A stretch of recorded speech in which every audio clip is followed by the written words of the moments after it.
Assalamualaikum warahmatullahi wabarakatuh. Bertemu lagi dengan pelajaran biologi. Kali ini Ibu akan membahas materi tentang evolusi. Nah, materi evolusi yang akan kita bahas, yang pertama adalah teori-teori tentang evolusi, kemudian petunjuk atau bukti adanya evolusi, kemudian yang ketiga adalah mekanisme evolusi, yang terakhir adalah spesiasi. Nah, untuk pertemuan kali ini Ibu akan membahas tentang teori evolusi.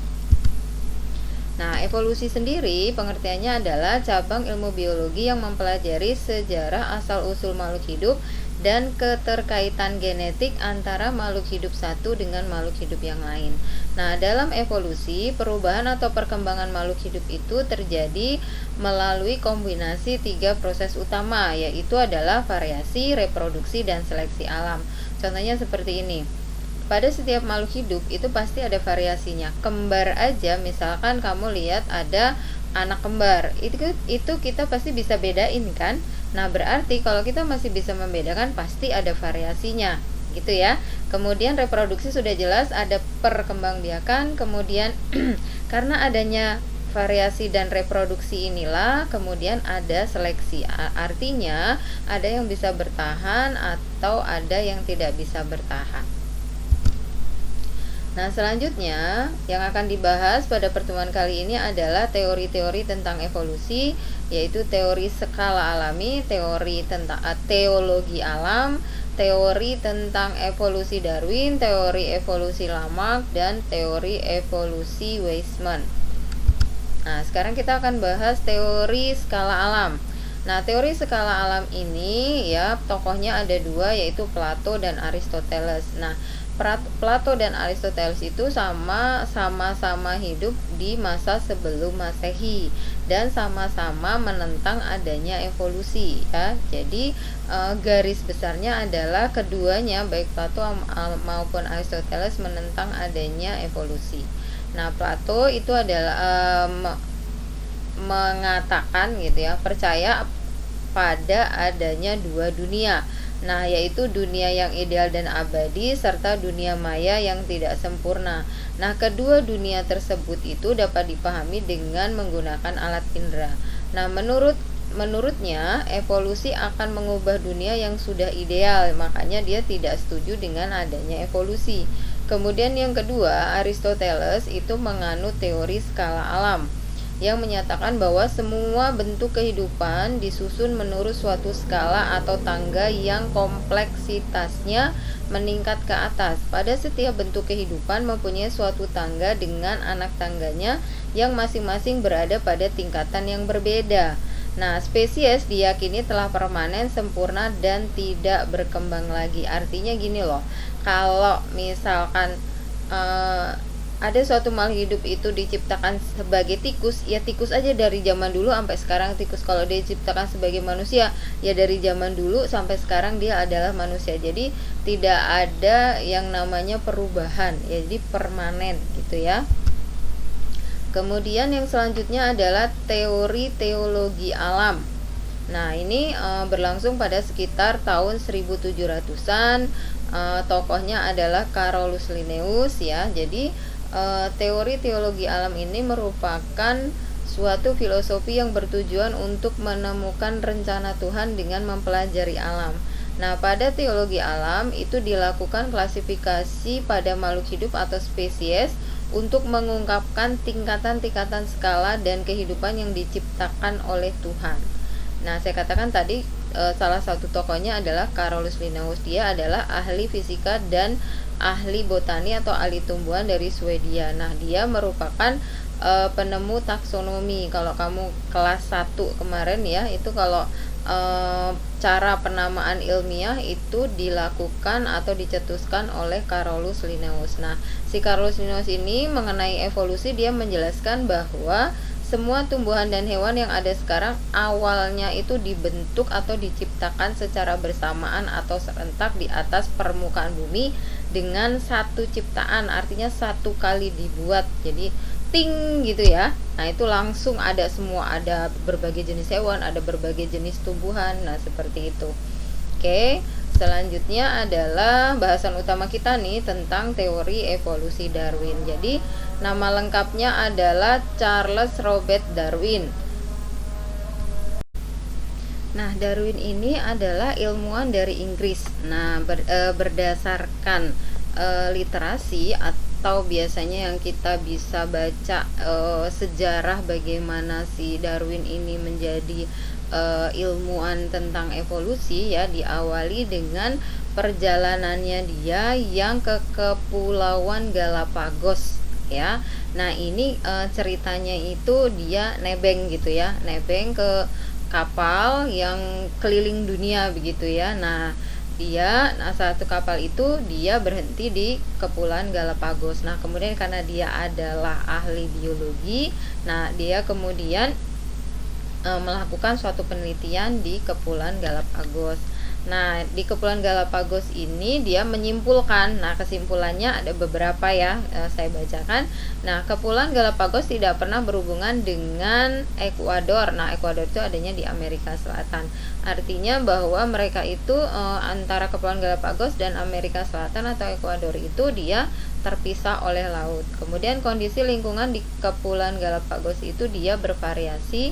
Kemudian terdapat 14 spesies burung finch ya di Kepulauan Galapagos. Nah, setiap spesies burung finch itu mempunyai habitat dan makanan yang sesuai dengan lingkungannya yang mempengaruhi bentuk paruh. Tadi dikatakan di awal bahwa kondisi lingkungan Kepulauan Galapagos itu bervariasi. Kemudian di Ekuador atau di Amerika Selatan juga terdapat spesies burung finch. Jadi dugaannya bahwa nenek moyangnya burung finch, ada 14 jenis burung yang ada di Kepulauan Galapagos itu adalah nenek moyangnya burung finch yang ada di Ekuador atau di Amerika Selatan. Nah, itu meskipun si Darwin itu juga meneliti hewan-hewan yang lainnya ya gitu, cuman yang menjadi fokus atau bahasan utamanya adalah burung finch. Nah, ini adalah beberapa contoh ya burung finch. Perhatikan bentuk paruhnya yang berbeda, karena lingkungan dan makanannya yang berbeda. Kemudian ilmuwan yang mengilhami atau menginspirasi Darwin untuk mencetuskan mengenai teori evolusi. Yang pertama adalah Charles Lyell. Nah, semoga saya nggak salah bacanya ya. Dalam bukunya Principle of Geology menyatakan bahwa batuan, pulau-pulau atau benua selalu mengalami perubahan. Nah, dari buku tersebut ya si Charles Darwin itu mengambil kesimpulan bahwa terdapat perbedaan deretan fosil antara batuan tua dan batuan muda. Kemudian perbedaan hasil tersebut disebabkan oleh perubahan secara berlahan-lahan gitu. Ya, kemudian Thomas Robert Malthus ya menyatakan bahwa jumlah penduduk naik secara deret ukur, sedangkan bahan makanan yang tersedia naik berdasarkan deret hitung. Ini bahasa mudahnya adalah kalau penduduk itu terus meningkat jumlahnya, maka akan sampai pada satu titik keadaan di mana ketersediaan bahan makanan itu tidak akan mencukupi atau tidak akan bisa mendukung jumlah penduduk yang terus naik gitu ya. Kemudian pada tahun 1859 Charles Darwin itu menerbitkan buku On the Origin of Species by Means of Natural Selection. Nah, itu kalau di bahasa Indonesia kan timbulnya spesies karena adanya seleksi alam. Nah, di dalam bukunya itu terdapat pokok pikirannya Darwin. Yang pertama, tidak ada dua individu identik akibat adanya variasi. Ingat bahwa semua makhluk hidup itu bervariasi. Yang kedua, setiap makhluk hidup cenderung bertambah banyak karena setiap makhluk hidup itu melakukan proses reproduksi atau berkembang biak. Yang ketiga, untuk berkembang biak diperlukan makanan dan ruang yang cukup. Kalau makanan dan ruangnya nggak cukup, maka akan ada faktor pembatas. Yang keempat ini, ya, faktor pembatasnya adalah makanan dan ruang, gitu. Kemudian si Darwin ini menyatakan, nah itu disebut dengan teori evolusi Darwin ya, bahwa spesies yang hidup saat ini berasal dari spesies yang hidup di masa lalu. Nah, evolusi terjadi melalui seleksi alam. Nah, ini dapat dicontohkan bahwa jerapah berleher panjang yang ada sekarang ya itu karena adanya seleksi. Karena pada zaman dulu ya, menurut teori evolusi Darwin itu ada jerapah berleher panjang dan ada jerapah berleher pendek. Jerapah yang berleher pendeknya punah atau mati, kemudian yang jerapah berleher panjang itu tetap ada atau lestari hingga saat sekarang. Nah, fenomena lain selain jerapah yaitu adalah kupu-kupu atau ngengat. Bahasa biologinya adalah Biston bitularia. Nah, di sini dikatakan bahwa sebelum revolusi industri ya, jadi zaman dulu itu ada dua jenis. Jadi zaman dulu ada dua jenis kupu-kupu atau ngengat, Biston bitularia, berwarna terang dan berwarna gelap. Berwarna gelap dan berwarna terang. Sebelum revolusi industri, yang banyak adalah kupu-kupu yang berwarna terang. Kenapa? Karena lingkungannya itu dia terang. Kalau lingkungannya terang, maka yang terang menjadi tersamarkan, ya, nggak kelihatan oleh predator, sementara yang gelap itu lebih kelihatan. Nah, sehingga yang gelap lebih banyak dimakan oleh predator atau pemangsa, sehingga yang lebih banyak adalah kupu-kupu berwarna terang ketimbang kupu-kupu berwarna gelap. Itu sebelum revolusi industri.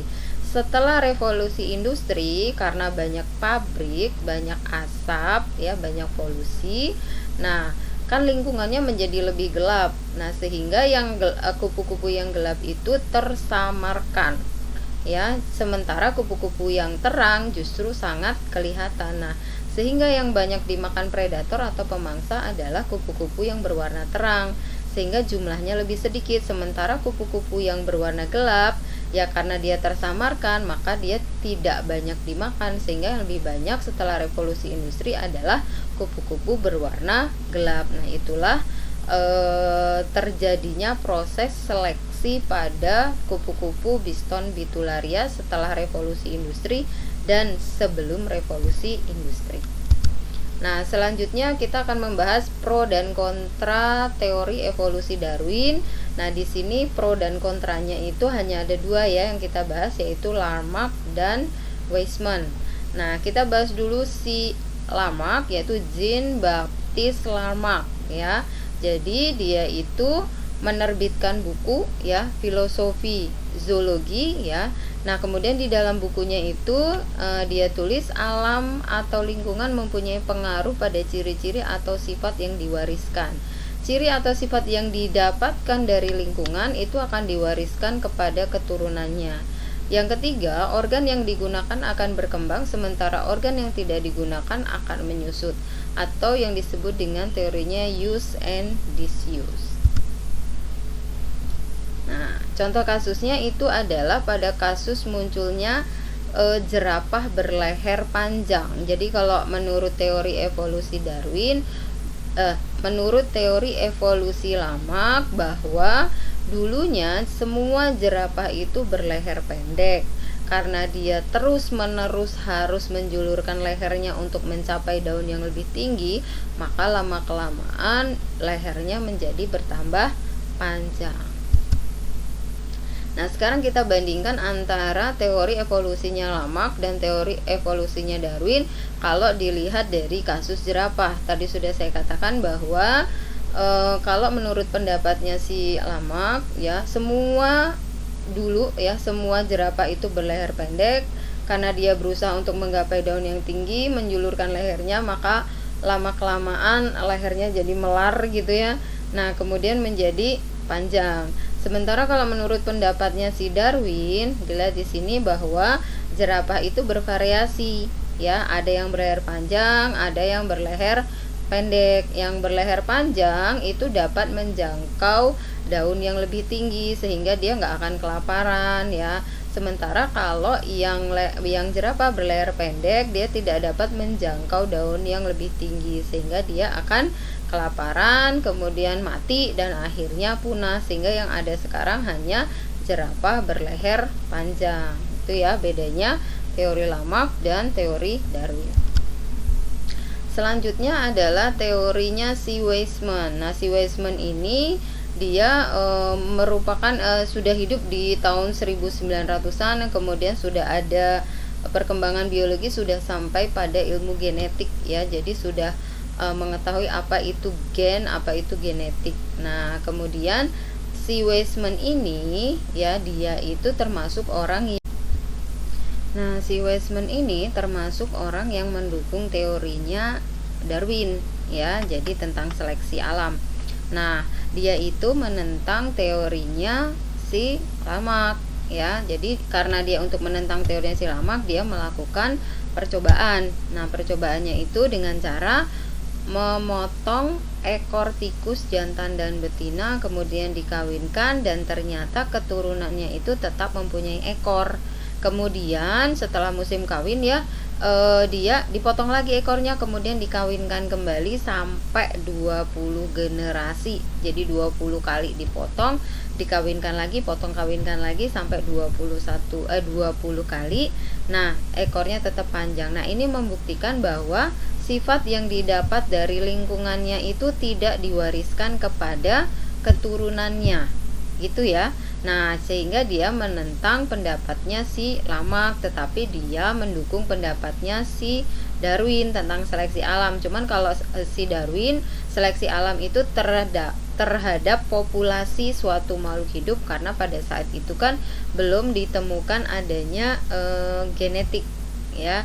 Sementara kalau pada zamannya si Weismann itu sudah ditemukan adanya faktor-faktor genetik atau yang mengatur sifat pada makhluk hidup, sehingga dia mengatakan bahwa jerapah berlayar panjang itu diatur oleh gen T besar atau T besar T kecil, sementara yang berlayar pendek itu diatur oleh gen T kecil. Nah, yang terseleksi adalah gen T kecil atau yang mengatur jerapah leher pendek gitu ya. Nah, demikianlah materi kita pada hari ini. Tolong dipelajari kembali sampai kamu paham, baru kerjakan latihannya. Oke, terima kasih. Jaga selalu kesehatan dengan 3M, memakai masker, menjaga jarak, dan mencuci tangan dengan sabun. Wassalamualaikum warahmatullahi wabarakatuh.